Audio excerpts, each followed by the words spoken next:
Selamat siang, kembali lagi dengan saya. Di sini telah hadir dua narasumber kita dari kampus Tikung Uyalindo Kupang. Di sini kita akan membahas tentang COVID-19. Menurut Kak Fenty, apa sebenarnya virus corona atau biasa disebut dengan COVID-19 sendiri? Virus corona atau biasa sering disebut COVID-19 itu sendiri adalah sebutan untuk berbagai jenis penyakit atau virus. Virus ini berasal dari keluarga Coronaviridae. Virus ini umumnya ditemukan pada hewan, namun beberapa jenis dapat menginfeksi dan menyebabkan penyakit pada manusia. Sementara itu, COVID-19 adalah penyakit yang disebabkan oleh virus corona. Penyakit ini ditemukan pada tanggal 31 Desember lalu. Untuk selanjutnya, menurut Kak Vero sendiri, dari mana asal COVID itu? Menurut saya, di sini menegaskan sampai saat ini sumber pasti dari COVID-19 belum diketahui. Tim peneliti masih melakukan investigasi, namun dicurigai kemungkinan besar virus ini berasal dari hewan. WHO masih terus memantau riset terbaru terkait hal ini dan topik COVID-19 lainnya.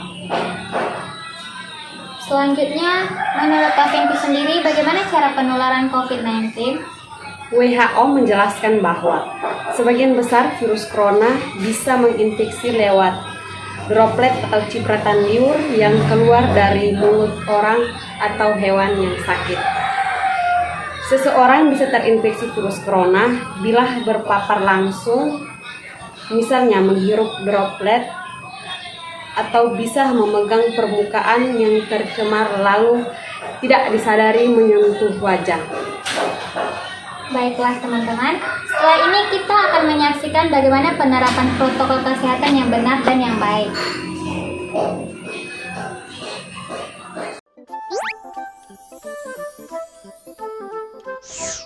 Halo sahabat Dikbud, di masa kebiasaan baru seperti sekarang ini, ingat selalu pesan ibu.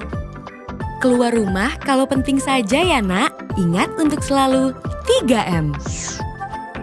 3M itu mudah dilakukan dan bisa mencegah penyebaran virus corona.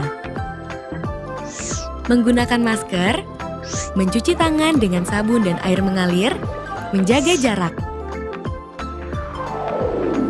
Sahabat Dikbud, kalau kamu sayang keluarga, jangan bawa virus ke rumah ya. Ingat pesan ibu, ingat 3M. Baiklah, kita akan melanjutkan sesi tanya jawab sebelumnya. Di sini menurut Kak Vero sendiri, bagaimana cara ketahanan COVID-19 di luar lingkungan? Di sini virus corona tidak dapat bertahan lama di luar tubuh. Namun demikian, seperti yang sudah dijelaskan sebelumnya, seseorang bisa terinfeksi bila menyentuh permukaan yang terkontaminasi. Lalu timbul beberapa pertanyaan, berapa lama virus ini bisa bertahan di luar lingkungan?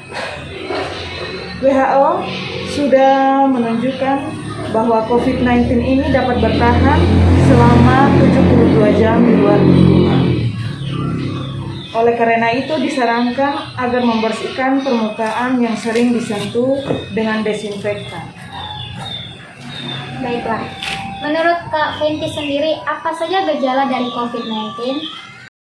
Gejala yang ditimbulkan oleh COVID-19 bisa beragam untuk tiap orang, namun sama sekali tidak memiliki gejala. Ada yang juga hanya dalam hitungan jam dapat mengalami kesulitan bernapas yang berujung fatal.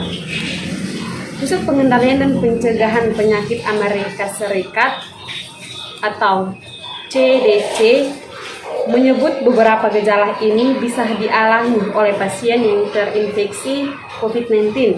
Gejala tersebut adalah yang pertama, demam, sesak napas, nyeri dada, batuk, mata merah, gangguan kognitif, kelemahan, diare, pilek, nyeri otot, kehilangan fungsi indera perasa dan penciuman, dan yang terakhir sakit kepala.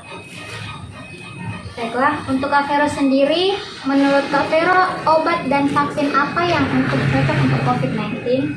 Di sini WHO telah meluncurkan program Solidarity Trial untuk mempercepat riset obat yang efektif, membantu kesembuhan pasien COVID-19.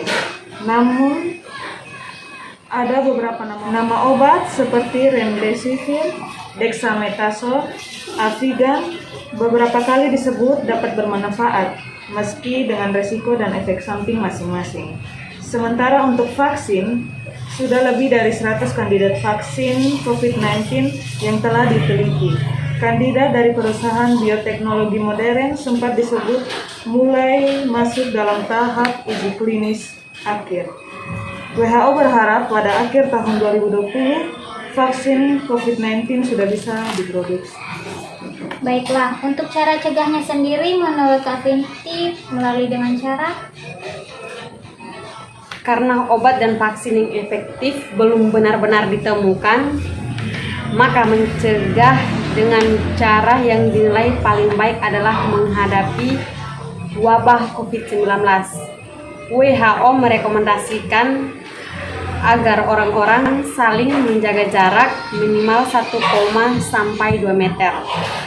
Selain itu, disarankan juga agar memakai masker, rajin mencuci tangan, hindari menyentuh wajah, dan sering disinfeksi permukaan yang sering disentuh.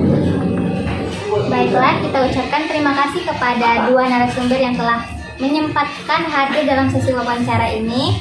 Dapat kita ambil kesimpulannya bahwasannya lebih baik mencegah daripada mengobati. Sekian, terima kasih.